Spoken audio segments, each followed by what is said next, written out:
CM Yogi Adityanath ने सोमवार को प्रदेश के लाखों किसानों को अंशधारक प्रमाण पत्र वितरित किए। इस मौके पर उन्होंने कहा कि सहकारी चीनी मिलें लाभ में आई तो किसानों को उसका बोनस भी देंगे। और कानून बना करके गन्ना किसानों के गन्ना मूल्य का भुगतान, अगर चीनी मिल कोई व्यक्ति चला रहा है और चीनी मिल बनाने के बाद वह चीनी मिल का पैसा अपने किसी अन्य उद्योग में लगाया है और आज वह चीनी मिल कमजोर होने के कारण गन्ना मूल्य का भुगतान नहीं हो रहा, तो हम उसके दूसरे उद्योग का पैसा भी इधर डाइवर्ट कर सकते हैं। इसके लिए हम लोगों ने बाकायदा कानून भी राज्य में बना दिया है।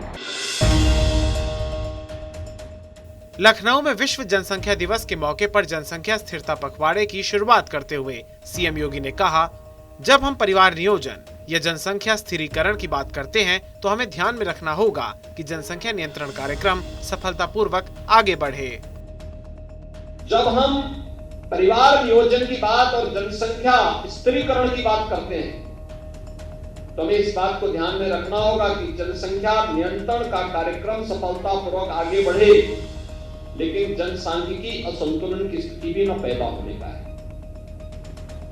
ऐसा नहीं कि किसी वर्ग की आबादी बढ़ने की स्पीड, उनका प्रतिशत ज्यादा हो और कुछ जो मूल निवासी हो उन लोगों की आबादी के स्थिरीकरण में हम लोग जागरूकता के माध्यम से, इन्फोर्समेंट के माध्यम से उसको नियंत्रित करके जनसंख्या संतुलन की स्थिति पैदा करेंगे। मुख्यमंत्री योगी ने बुंदेलखंड एक्सप्रेसवे का निरीक्षण कर अधिकारियों के साथ समीक्षा बैठक की। बैठक में बीजेपी प्रदेश अध्यक्ष और जल शक्ति मंत्री स्वतंत्र देव सिंह के साथ ही यूपीडा के कार्यकारी अधिकारी अवनीश अवस्थी मौजूद रहे। आपको बता दें कि आगामी 16 जुलाई को पीएम मोदी को बुंदेलखंड एक्सप्रेसवे का शुभारंभ करना है।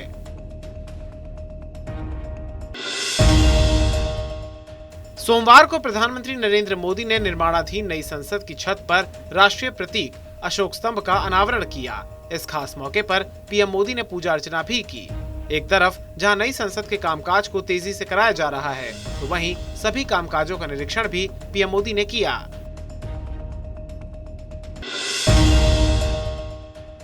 इटावा के सपा पार्टी कार्यालय पहुंचे रामगोपाल यादव। वहां पर उन्होंने सदस्यता कार्यक्रम की शुरुआत की। एसपी राष्ट्रीय महासचिव रामगोपाल यादव ने कहा कि हमारे यहाँ भी श्रीलंका जैसी स्थिति आ सकती है।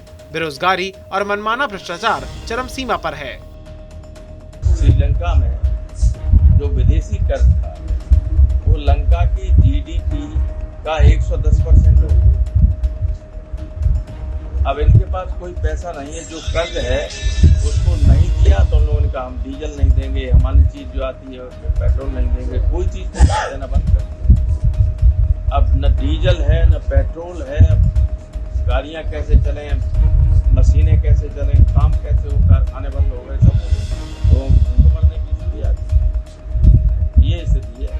और अगर हिंदुस्तान की सरकार इसी रास्ते पे चलती रही तो हमें डर ये है कि कुछ वर्षों में हिंदुस्तान में भी यही स्थिति आ सकती है। अधर में लटके ओवरब्रिज निर्माण को लेकर समाज सेवी राजेश मिश्रा की अगुवाई में एसडीएम को ज्ञापन सौंपते हुए व्यापारियों की दुकानें और मकानों की मुआवजे की मांग को लेकर लोगों ने जमकर नारेबाजी और प्रदर्शन किया।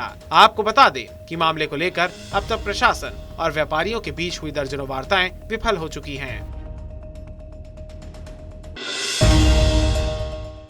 केंद्र सरकार की अग्निपथ योजना और बेरोजगारी के विरोध में रालौद की ओर से आयोजित युवा पंचायत की गई। राष्ट्रीय लोकदल के राष्ट्रीय अध्यक्ष और सांसद जयंत चौधरी ने कहा कि अग्निपथ योजना न तो देश के युवाओं के हित में है और न ही देश की सुरक्षा के लिए सही निर्णय है। अग्निपथ योजना के विरोध में अलीगढ़ में जिन युवाओं पर जिला प्रशासन ने मुकदमा लगाए हैं, उन्हें जयंत चौधरी ने फर्जी बताते हुए युवाओं की आवाज को दबाने का आरोप लगाया है। ऑल्ट न्यूज के को-फाउंडर मोहम्मद जुबैर की 14 दिन की न्यायिक अभिरक्षा बढ़ा दी गई है।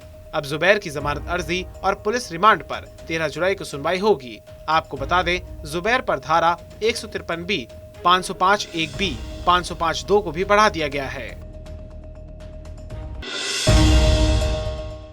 महाराष्ट्र के राज्यपाल भगत सिंह कोश्यारी सोमवार को उत्तराखंड के हरिद्वार दौरे पर पहुंचे।